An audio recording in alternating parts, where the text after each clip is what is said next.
കാറ്റത്തെ കിളിക്കൂടിലെ ഒരു അപ്കമിങ് എപ്പിസോഡിലേക്ക് എല്ലാവർക്കും സ്വാഗതം. നിധിയും സുധീഷും സാധനങ്ങൾ വാങ്ങിക്കാനായി ഒരു സൂപ്പർ മാർക്കറ്റിലേക്ക് പോകുന്നു. നിധി സാധനങ്ങളൊക്കെ സെലക്ട് ചെയ്തുകൊണ്ടിരിക്കുകയാണ്. സുധീഷ് പെട്ടെന്ന് ഒരു കയ്യിൽ കുറച്ച് ചോക്ലേറ്റും ഒരു കയ്യിൽ കുറച്ച് ബിസ്ക്കറ്റുമായിട്ട് വരികയാണ്. എന്നിട്ട് നിധിക്ക് നേരെ നീട്ടിക്കൊണ്ട് പറയുന്നുണ്ട്, നിധി നിനക്ക് ചോക്ലേറ്റ് നല്ല ഇഷ്ടമല്ലേ, ഇതതിലേക്ക് വെച്ചേക്കെന്ന് പറയുമ്പോൾ നിധി പറയുന്നുണ്ട്, ഏയ് വേണ്ട, എനിക്കിപ്പോൾ ഇതിൻ്റെ ആവശ്യമില്ല. വീണ്ടും സുധീഷ് പറയുന്നുണ്ട്, അതെന്താ നിധി, നിനക്ക് ഇഷ്ടമാണല്ലോ, എങ്കിൽ ശരി ഈ ബിസ്ക്കറ്റ് നമുക്ക് എടുക്കാമെന്ന് പറയുമ്പോൾ വേണ്ട, അതും എനിക്കിപ്പോൾ അത്യാവശ്യമില്ല, നിങ്ങളത് എടുത്ത സ്ഥലത്ത് തന്നെ കൊണ്ടുപോയി വെക്ക് എന്ന് പറയുവാണ്. നിധി വീണ്ടും സാധനങ്ങളെടുത്ത് തിരിഞ്ഞു നോക്കുന്ന സമയത്ത് ട്രോളിയും കാണുന്നില്ല, സുധീഷിനെയും കാണുന്നില്ല.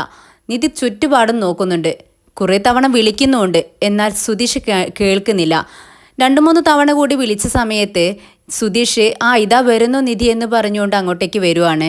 അപ്പം നിധി ചോദിക്കുന്നുണ്ട്, അല്ല നിങ്ങൾ ട്രോളി എടുത്തുകൊണ്ട് എങ്ങോട്ടേക്കാണ് പോയത്, എന്തിനാ ഇതെടുക്കുന്നത്, നിങ്ങൾക്ക് വേണമെങ്കിൽ പോവാം, പക്ഷേ ഇതിവിടെ ഇരിക്കട്ടെ, ഞാൻ എടുത്തോളാം, പിന്നെ ഞാൻ വിളിക്കുന്നത് കേൾക്കുന്ന സ്ഥലത്ത് വേണം നിൽക്കാൻ എന്ന് പറയുമ്പോൾ സുധീഷിൻ്റെ ദേഷ്യമൊക്കെ വരുന്നുണ്ട്. എന്നാലും നിധിയുടെ പിറകെ അങ്ങനെ നടക്കുവാണ്. ഇടയ്ക്ക് ഓരോ സാധനങ്ങളൊക്കെ എടുത്ത് നിധിക്ക് കാണിച്ചു കൊടുക്കുന്നുണ്ട്. നിധി ഇതെടുത്താലോ എന്നിങ്ങനെ ചോദിക്കുകയാണ്. എന്നാൽ നിധി സുധീഷ് പറയുന്ന ഒരു സാധനം പോലും എടുക്കുന്നില്ല. നിധിക്ക് ഇഷ്ടമുള്ള ബ്രാൻഡിൻ്റെ സാധനങ്ങളാണ് എടുത്തുകൊണ്ടിരിക്കുന്നത്. അങ്ങനെ അവർ സംസാരിച്ച് അങ്ങനെ നടക്കുന്ന സമയത്താണ് പെട്ടെന്നൊരു പെൺകുട്ടി എന്തോ തിരഞ്ഞുകൊണ്ട് അങ്ങോട്ടേക്ക് വരുന്നത്. അത് സുധീഷ് ശ്രദ്ധിക്കുന്നുണ്ട്. സുധീഷ് ചോദിക്കുകയാണ്, അല്ല നിങ്ങൾ എന്താണ് തിരയുന്നത്? അപ്പോൾ ആ പെൺകുട്ടി പറയുന്നുണ്ട്, കാഷ്യൂനട്ട് എവിടെയാണ് ഇരിക്കുന്നതെന്ന് എനിക്കറിയില്ല, അത് നോക്കുമായിരുന്നു. പെട്ടെന്ന് സുധീഷ് പറയുന്നുണ്ട്, അത് ഞാൻ ഇവിടെയോ കണ്ടല്ലോ, ഞാൻ നോക്കട്ടെ എന്ന് പറഞ്ഞുകൊണ്ട് തൊട്ടപ്പുറത്ത് തന്നെ ഇരിക്കുന്ന കാഷ്യൂനട്ട് എടുത്ത് ആ പെൺകുട്ടിയുടെ കയ്യിൽ കൊടുക്കുവാണ്. താങ്ക്സ് എന്ന് പറഞ്ഞുകൊണ്ട് പെൺകുട്ടി പോകാൻ നേരം സുധീഷ് ചോദിക്കുന്നുണ്ട്, അല്ല നിങ്ങൾക്കിനി വേറെ എന്തെങ്കിലും സാധനങ്ങൾ വേണോ? അല്ല ഞങ്ങളെല്ലാം എടുത്തു, ഇത് മതി എന്ന് പറഞ്ഞുകൊണ്ട് പെൺകുട്ടി അപ്പുറത്തേക്ക് പോകുന്നുണ്ട്. എന്നാൽ ഇത് നിധിക്ക് ഒട്ടും ഇഷ്ടപ്പെടുന്നില്ല.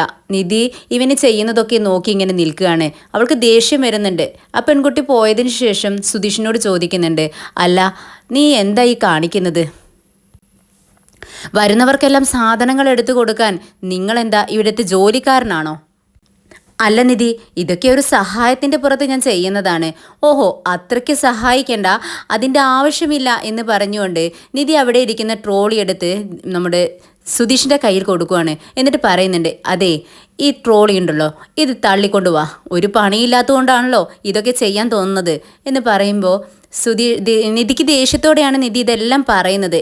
അതും പറഞ്ഞുകൊണ്ട് നിധി അങ്ങോട്ടേക്ക് നടക്കുവാണ്. അപ്പോൾ സുധീഷാണെങ്കിൽ മനസ്സിലിങ്ങനെ വിചാരിക്കുന്നുണ്ട്, മറ്റുള്ള പെൺകുട്ടികളോട് ഞാൻ സംസാരിക്കുമ്പോൾ എൻ്റെ ഭാര്യയ്ക്ക് അത് തീരെ പിടിക്കുന്നില്ല, അവൾക്ക് കുശുമ്പ് വരുന്നുണ്ട്, അത് തന്നെയാണ് എനിക്കും വേണ്ടതെന്ന് അവൻ മനസ്സിൽ ചിന്തിക്കുകയാണ്.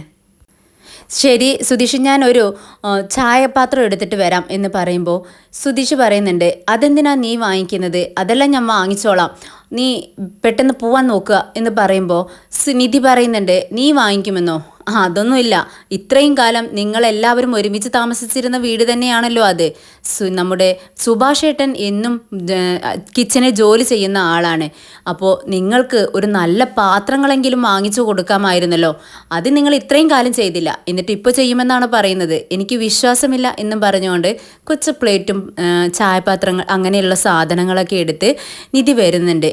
എന്നിട്ട് ബില്ലാക്കുന്ന സമയത്ത് ബില്ല് പേ ചെയ്യാനായിട്ട് സുധീഷ് തുടങ്ങുകയാണ്. അപ്പോൾ നിധി പറയുന്നുണ്ട്, ഏയ് വേണ്ട ഞാൻ ചെയ്തോളാം എന്ന് പറഞ്ഞുകൊണ്ട് തൻ്റെ പേഴ്സ് തുറക്കുകയാണ്. അപ്പം സുധീഷ് വീണ്ടും പറയുന്നുണ്ട്, വേണ്ട നിധി, എൻ്റെ കയ്യിലുണ്ട്, ഞാൻ ക്യാഷ് പേ ചെയ്തോളാം എന്ന് പറയുമ്പോൾ നിധി സമ്മതിക്കുന്നില്ല. വേണ്ട സുധീഷ്, എൻ്റെ കയ്യിലുണ്ട്, ഇത് നമ്മുടെ വീട്ടിലേക്കുള്ള സാധനങ്ങളല്ലേ, അതിനെ പേ ചെയ്യുന്നതുകൊണ്ട് എനിക്ക് ഒരു വിഷമമില്ല എന്ന് പറഞ്ഞുകൊണ്ട് അവൾ ബിൽ പേ ചെയ്യുകയാണ്. ഇത് കേട്ടതും സുധീഷിന് ഒത്തിരി സന്തോഷമാണ്. നിധി നമ്മുടെ വീട്ടിലേക്കുള്ള സാധനങ്ങളല്ലേ, അതിന് കുഴപ്പമില്ല എന്ന് പറഞ്ഞത് സുധീഷിന് ഒത്തിരി ഇഷ്ടമാവാണ്. പിന്നീട് അങ്ങോട്ട് അവനൊരു സ്വപ്നലോകത്ത് എന്ന പോലെ നടക്കുകയാണ്. അവിടെ സംഭവിക്കുന്നതൊന്നും സുധീഷ് അറിയുന്നില്ല. നിധി എന്തൊക്കെയോ ചോദിക്കുന്നുണ്ട് അവനോട്, ഓരോ അഭിപ്രായങ്ങളും ഓരോ സാധനങ്ങളൊക്കെ എടുത്ത് സുധീഷ് ഇത് വേണോ എന്നൊക്കെ ചോദിക്കുമ്പോൾ സുധീഷ് അതൊന്നും കേൾക്കുന്നില്ല.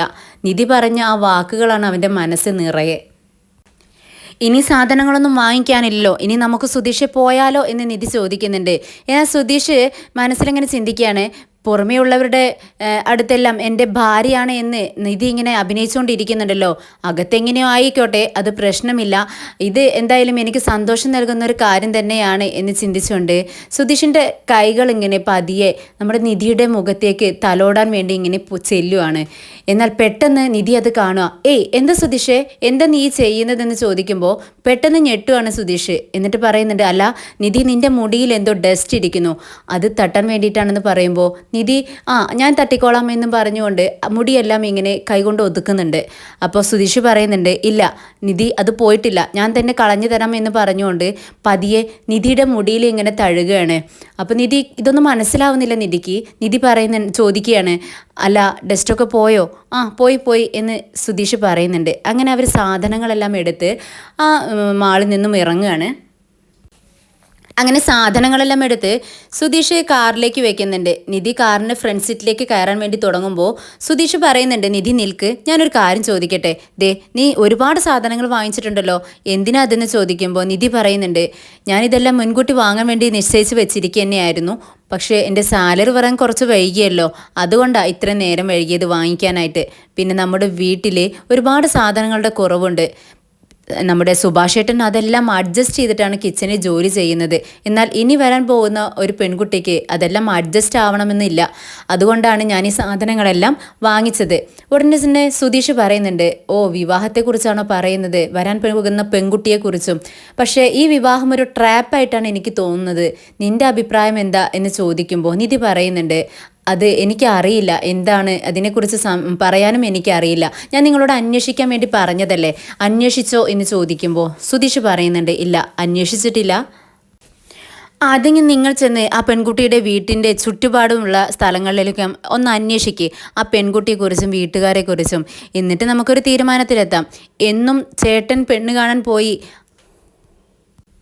അതിനുശേഷം എല്ലാം നമ്മൾ അന്വേഷിക്കാറുള്ളതല്ലേ. പക്ഷേ ചേട്ടൻ ഇത് ആദ്യം തന്നെ വിവാഹം തീരുമാനിച്ചു. എന്നാലും കുഴപ്പമില്ല, നമുക്കിതെല്ലാം അന്വേഷിക്കണം, നമ്മുടെ ചേട്ടൻ്റെ കാര്യമല്ലേ. ചേട്ടൻ എന്തോ പറയട്ടെ, പക്ഷേ അത് സമ്മതിച്ചു കൊടുക്കരുത്. നമ്മൾ നല്ലവണ്ണം ആലോചിച്ചിട്ട് മാത്രം ഈ വിവാഹം തീരുമാനിച്ചാൽ മതി എന്ന് പറയുമ്പോൾ സുധീഷിന് ഒരുപാട് സന്തോഷമാണ്.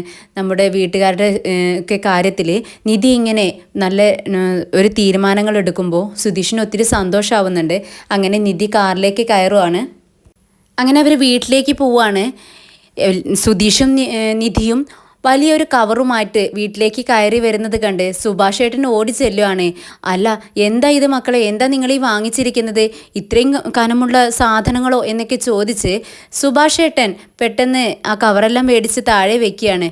അപ്പോൾ സുധീഷ് പറയുന്നുണ്ട്, അത് സുഭാഷ് ഏട്ടാ, നമ്മുടെ നിധി ഒരുപാട് സാധനങ്ങൾ കിച്ചണിലേക്ക് ആവശ്യമായിട്ടുള്ളത് വാങ്ങിച്ചിട്ടുണ്ട്. അപ്പോൾ സുഭാഷ് ഏട്ടൻ പറയുന്നുണ്ട്, എന്ത് സാധനങ്ങൾ? നമ്മുടെ കിച്ചണിൽ ആവശ്യമായിട്ടുള്ള എല്ലാ സാധനങ്ങളും ഉണ്ടല്ലോ, അത് ഡപ്പയും കുപ്പിയും പാത്രങ്ങളും ഒക്കെയാണെന്ന് സുധീഷ് പറയുന്നുണ്ട്. വീണ്ടും സുഭാഷ് ഏട്ടൻ പറയാണ്, അതിൻ്റെ ഒന്നും ആവശ്യമില്ലല്ലോ മോളെ, നമ്മുടെ കിച്ചണിലേക്ക് ആവശ്യമായിട്ടുള്ള എല്ലാ സാധനങ്ങളും അവിടെയുണ്ട്, നീ എന്തിനാ ഇത്രയ്ക്ക് കഷ്ടപ്പെട്ടതെന്ന് ചോദിക്കുകയാണ്.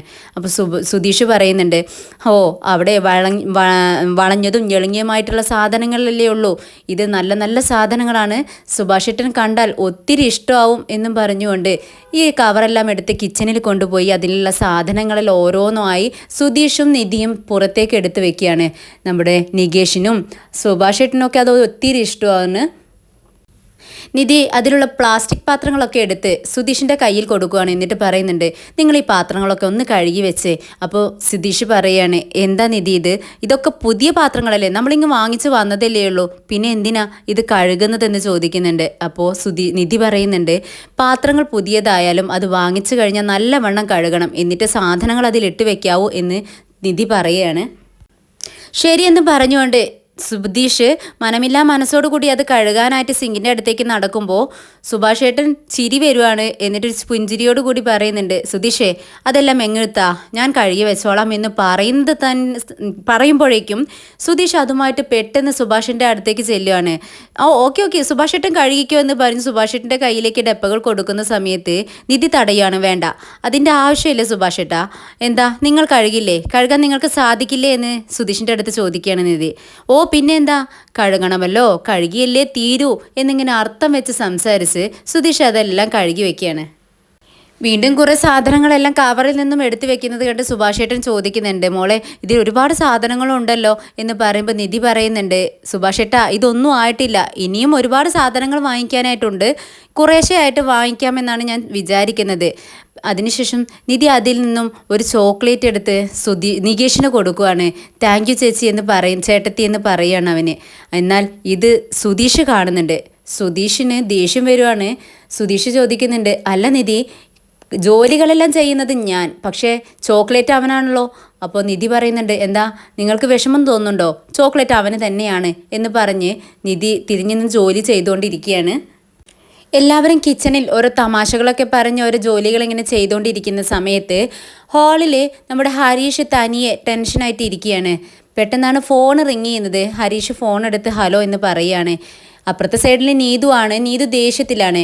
അല്ല ഞാൻ ദേഷ്യം വന്ന് ഫോൺ വെച്ചാലും നീ വീണ്ടും എന്താണെന്ന് ചോദിച്ച് വിളിക്കേണ്ടതല്ലേ, നീ എന്തുകൊണ്ട് വിളിച്ചില്ല എന്ന് ചോദിക്കുമ്പോൾ ഹരീഷ് ചോദിക്കുന്നുണ്ട്, അല്ല നീയല്ലേ ഫോൺ വെച്ചത്, നിനക്ക് ഫോൺ വെക്കാതെ ഇരിക്കാമായിരുന്നല്ലോ എന്ന് പറയുമ്പോൾ നീതുവിന് ദേഷ്യം വരുവാണ്. എനിക്ക് ദേഷ്യം വന്നു, അതുകൊണ്ട് തന്നെയാണ് ഞാൻ ഫോൺ കട്ട് ചെയ്തത്. നീ എന്താ എന്നോട് പറഞ്ഞത്, ഞാൻ സെൽഫിഷ് ആണെന്ന് അല്ലേ, അതുകൊണ്ട് തന്നെയാണ് എനിക്ക് ദേഷ്യം വന്നത്. നീ എന്നോട് സോറി ഇപ്പം തന്നെ പറയണമെന്ന് പറയുമ്പോൾ ഹരീഷ് പറയുന്നുണ്ട്, ഇല്ല ഞാനെന്തിന് സോറി പറയണം.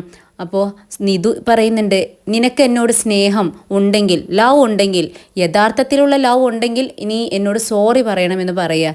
അപ്പോൾ അത് ഹരീഷിന് ഒട്ടും ഇഷ്ടപ്പെടുന്നില്ല. ഹരീഷ് പറയുന്നുണ്ട്, എനിക്ക് നിന്നോട് ലവ് ഉണ്ടെന്ന് സത്യം തന്നെയാണ്, പക്ഷേ അതിന് വേണ്ടി നിന്നോട് സോറി പറയാനൊന്നും എനിക്ക് പറ്റത്തില്ല, ഞാനൊരു തെറ്റും ചെയ്തിട്ടില്ല. ഇത് കേട്ട് നീതുവിന് ദേഷ്യം വരുവാണ്. എന്നാലേ നിനക്ക് എന്നോട് ലവും ഇല്ല, ഒരു കുന്തവും ഇല്ല, നീ വെറുതെ പറയുന്നതാ. അതുകൊണ്ട് തന്നെ ഇനി മേലാൽ നീ എന്നെ വിളിക്കണ്ട, ഞാൻ നിന്നെ വിളിക്കില്ല, ഞാൻ ഇപ്പം തന്നെ നിന്നെ ബ്ലോക്ക് ചെയ്യാണെന്ന് പറഞ്ഞുകൊണ്ട് ഫോൺ കട്ട് ചെയ്ത് പെട്ടെന്ന് തന്നെ സുധീഷിനെ ബ്ലോക്ക് ചെയ്ത് വെക്കുകയാണ്. അങ്ങനെ ബോട്ടിൽസ് എല്ലാം കഴുകിയതിന് ശേഷം സുധീഷിനോട് നിധി പറയുന്നുണ്ട്, ഈ ടവലെടുത്ത് ഇതെല്ലാം തുടച്ച് വെക്കുകയെന്ന് പറയുകയാണ്. അപ്പോൾ സുധീഷ് പറയുന്നുണ്ട്, അതെന്തിനാ നിധി ഇത് ഇങ്ങനെ തുടയ്ക്കുന്നത്, നമുക്ക് വെയിൽ തെറിക്കുമ്പോൾ അവിടെ വെച്ചാൽ പോരെ എന്ന് പറയുകയാണ്. അപ്പോൾ നിധി പറയുന്നുണ്ട്, അല്ല പെട്ടെന്ന് തന്നെ സാധനങ്ങളെല്ലാം അതിലെടുത്ത് ഇട്ട് വെക്കണമെന്നുണ്ടെങ്കിൽ പെട്ടെന്ന് തുടച്ച് അതെല്ലാം ഉണങ്ങിയതിന് ശേഷമല്ലേ പറ്റത്തുള്ളൂ, എനിക്ക് മുളക് പൊടിയും എല്ലാ സാധനങ്ങളും ഇതിൽ അടച്ച് വെക്കണമെന്ന് പറയുകയാണ്. അപ്പോൾ ആ ടവൽ കൊണ്ട് സുധീഷ് ഡപ്പകളെല്ലാം തുടച്ച് വൃത്തിയാക്കി വെക്കുകയാണ്. അപ്പോൾ നിധി പറയുന്നുണ്ട്, ഇതെല്ലാം ഇങ്ങനെ തുറന്നിരിക്കട്ടെ, അല്പസമയം കഴിയുമ്പോൾ ഒന്നുകൂടി ഉണങ്ങും, അതിനുശേഷം നമുക്ക് സാധനങ്ങളെല്ലാം അതിലിട്ട് വെക്കാം. അങ്ങനെ കിച്ചണിലെ താൽക്കാലികമായിട്ടുള്ള പണികളെല്ലാം കഴിഞ്ഞ് സുധീഷും നികേഷും നമ്മുടെ നിധിയും കൂടി ഹാളിലേക്ക് വരുമ്പോൾ ഇങ്ങനെ മുഖമാകെ വിഷമിച്ചിരിക്കുന്ന ഹരീഷിനെ കാണുകയാണ്. അപ്പോൾ നികേഷ് ചോദിക്കുന്നുണ്ട്, അല്ല എന്ത് പറ്റി ഹരീഷ് ഏട്ടാ, മുഖമാകെ മാറിയിരിക്കുന്നല്ലോ, എന്താ നീതുമായിട്ട് വഴക്കിട്ടോന്ന് ചോദിക്കുകയാണ്. അപ്പോൾ ഹരീഷ് സമ്മതിക്കുന്നുണ്ട്, അതെ നീ പറഞ്ഞത് കാര്യം തന്നെയാണ്, അവളുമായിട്ട് വഴക്കിട്ടു. അപ്പോൾ നികേഷ് ചോദിക്കുന്നുണ്ട്, എല്ലാ ഹരീഷ് ഏട്ടൻ നീതുമായിട്ട് ലവ് ആവുന്നതിനേക്കാൾ കൂടുതൽ പിണങ്ങിയിരിക്കുകയാണല്ലോ ചെയ്യുന്നതെന്ന് ചോദിക്കുകയാണ്. അത് ശരി തന്നെയാണെന്ന് ഹരീഷും പറയുന്നുണ്ട്. പെട്ടെന്ന് സുഭാഷ് ഏട്ടൻ അങ്ങോട്ടേക്ക് വരുന്നുണ്ട്. സുധീഷിനോട് ചോദിക്കുന്നുണ്ട്, അല്ല സുധീഷ് ഒരുപാട് സാധനങ്ങൾ വാങ്ങിയിട്ടുണ്ടല്ലോ, അപ്പോൾ ക്യാഷ് ഒരുപാടായിട്ടുണ്ടാവും, നീയല്ലേ ക്യാഷ് കൊടുത്തതെന്ന് ചോദിക്കുമ്പോൾ സുധീഷ് പറയുന്നുണ്ട്, അല്ല സുഭാഷ് ഏട്ടൻ ഞാനല്ല ക്യാഷ് കൊടുത്തത്, ഞാൻ കൊടുക്കാമെന്ന് പറഞ്ഞു, പക്ഷെ നിധി സമ്മതിച്ചില്ല. അതെന്താ മോളെ, അവൻ ക്യാഷ് കൊടുക്കുമായിരുന്നല്ലോ, എന്നിട്ട് നീയാണോ കൊടുത്തതെന്ന് സുഭാഷ് ഏട്ടൻ ചോദിക്കുന്നുണ്ട്. അപ്പോൾ സുധീഷ് പറയുന്നുണ്ട്, അതെ സുഭാഷ് ഏട്ടാ നിധി തന്നെയാണ് കൊടുത്തത്, ഞാൻ കൊടുക്കാമെന്ന് പറഞ്ഞപ്പോൾ അവൾ പറഞ്ഞു നമ്മുടെ വീട്ടിലേക്കുള്ള സാധനങ്ങളല്ലേ ഞാൻ കൊടുത്തോളാം എന്ന്. അപ്പോൾ ഞാനും വിചാരിച്ചു ശരി എന്നാൽ കൊടുക്കട്ടെ എന്ന്. അങ്ങനെ സുഭാഷ് ഏട്ടൻ സംസാരിച്ചുകൊണ്ടിരിക്കുന്ന സമയത്താണ് പെട്ടെന്ന് നിധി ഞാനിതാ വരുന്നു കേട്ടോ എന്ന് പറഞ്ഞുകൊണ്ട് നിധി അങ്ങ് റൂമിലേക്ക് കയറി പോവുകയാണ്. നിധി റൂമിലേക്ക് കയറിപ്പോയതും ഹരീഷ് സുധീഷിനോട് ചോദിക്കുന്നുണ്ട്, അല്ല നിനക്ക് നാണമില്ലേ, ഏട്ടത്തി കൊണ്ടാണോ ഇതൊക്കെ വാങ്ങിപ്പിച്ചത്, അവർ വാങ്ങാമെന്ന് പറഞ്ഞാലും നീ അത് സമ്മതിക്കാൻ പാടില്ലായിരുന്നോ, നമ്മുടെ വീട്ടിലേക്ക് വേണ്ട സാധനങ്ങളെല്ലാം വാങ്ങിക്കേണ്ടത് നീയാണ്.